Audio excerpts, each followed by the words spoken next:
Vortex, I expect people to leave my channel. I do. I guess that's the appeal to me, is that I don't give a fuck. Bye-bye. Have a good life. I mean, I am bitter about it. Like, do what you want to do. If what I'm saying offends you, you're probably too pussified, so I don't want you to stick around, you know? You know who came up with that term? George Carlin. My hero, and I'm sure was working for people too.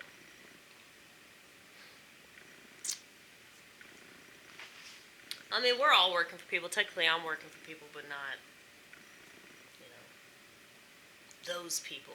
But I'm sure, like, indirectly, I'm working for somebody bad, you know? I feel like I like my manager, but I hope he's not involved in some shady-ass shit. I don't think he is, but it's like, you can never really know a person. And I think that that's what social media proves, is, like, that's why there's this whole, like, I'm gonna show you photos of myself crying. I mean, I did that too, but I wasn't showing them to anybody. I was like, wow, I'm so beautiful. Seriously, though. Seriously. I look like I'm in my most natural state. You know? You know how, like, women look when they're pregnant? Like, they're just so vibrant. They're so joyful because they have a baby growing in their belly, which is what they're supposed to do, you know? It's like, that's how I feel when I'm crying. I'm like, this is what I'm supposed to do. Okay? You have the baby, I have the tears. That's fine. That's fine. And don't feel sorry for me. Don't you do it. Because I don't feel sorry for me. Okay? You just feel sorry for me because I'm not a sheep. Like, as if that's esteemable. I mean, I don't think that authenticity is everything, but I also don't think that, you know, doing what you're supposed to do is everything.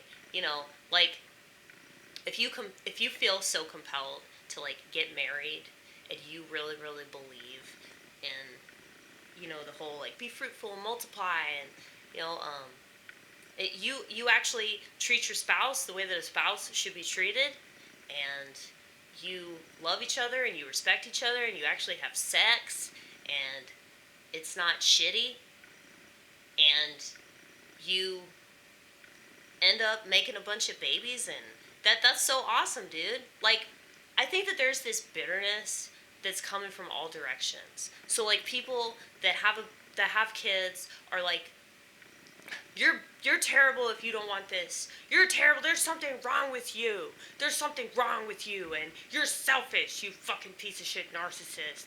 And, you know, I don't know why people don't understand that a lot of this stuff that they're pushing in our culture is a psych op to try to see how many people go along with it. That's always the case. But it's really true. Social media makes it so obvious, but the same stupid people keep falling for it. Surprise, surprise. But anyway, yeah, so you have people that are mad because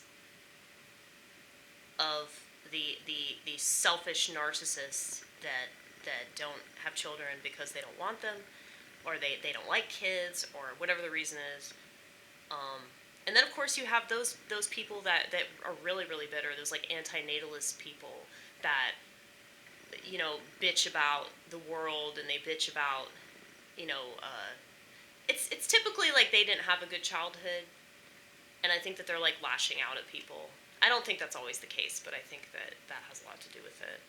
So I would say the same thing about people that are, like, really hardcore, like, whatever they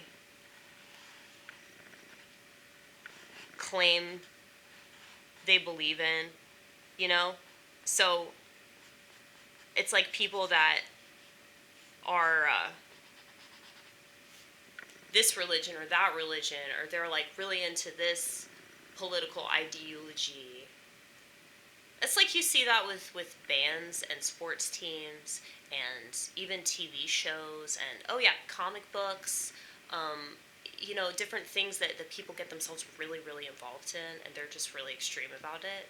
But then it's like their mind changes, and it's like they just give up that thing and do something completely different. So it's like, okay, this really didn't mean that much to you. It's just sort of filling a void. But I see that with so many people, and I that's just really terrible that, like, people would have kids to fill a void. You know, I just... So I was reading the comments, and I'd highly recommend reading comments if you want to understand why society is so stupid, okay?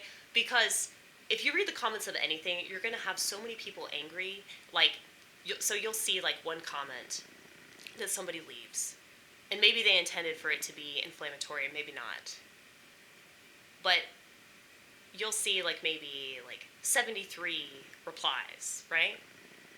Half of those replies are two people arguing with each other, okay? And then, like, you'll just see, like, so many people from all different perspectives, which is why I read the comments. So it's actually a healthy thing to do. And it reminds me that not everybody's the same, not everybody's looking at this the same, and it gives me perspective as to, like, how, okay, I shouldn't be black or white in my thinking. I should probably stop saying these things so boldly, like, all women suck, or all men that act like women suck and don't belong in politics. But, yeah. It encourages me to be more nuanced in my thinking and not be such a cunt in the way that I refer to human beings. Because I can see the humanity, even on social media, I really can. Like, every once in a while, I'll see a tweet, or I'll see, like, a YouTube comment, or an Instagram post that'll just fucking break my heart, and I'll start crying. So I think that it is possible to put forth, like, human things. But I just think that you have all of this, like, all of this constant babble that's just, like, encouraging you to be the worst version of yourself and to get really defensive and to act toxic in your defense. And so, you know, and I do it too. And the thing is, like, there was this guy who criticized me. Well, he basically accused me of not being happy, all because I do videos where I get angry. And that actually really pissed me off, because I was like, don't tell me what my state of mind is just because you don't understand this one video that I did, you know? But he's a huge fan. And he had previously, like, given me, like, his email. And he's gay, okay? So, I reached out to him because I felt bad. Because I sort of took it a little too personally. But it's mainly because of, like, you know, the way that I know the world sees me. So it really bothered me that a fan was seeing me the same way, and so I just had to clear it up with him. But it's, like, totally fine. You know, like, we've had great conversations since then, and it's like, that's the kind of person I am. Like, I don't like being in conflict with people, and I don't like, you know, taking any kind of criticism, like, you know, the way that so many people take criticism. It's like, no, it's supposed to help you. That's the point of it. It has to be constructive. But yeah, I mean, he said this all in good faith. You know, he just wanted me to be happy. And yeah, I am angry sometimes. But I wouldn't be an artist if I wasn't. But yes, what should I do? Women don't belong in politics. I hate my S's so much. They're so bad. I hate my S's and I hate my W's.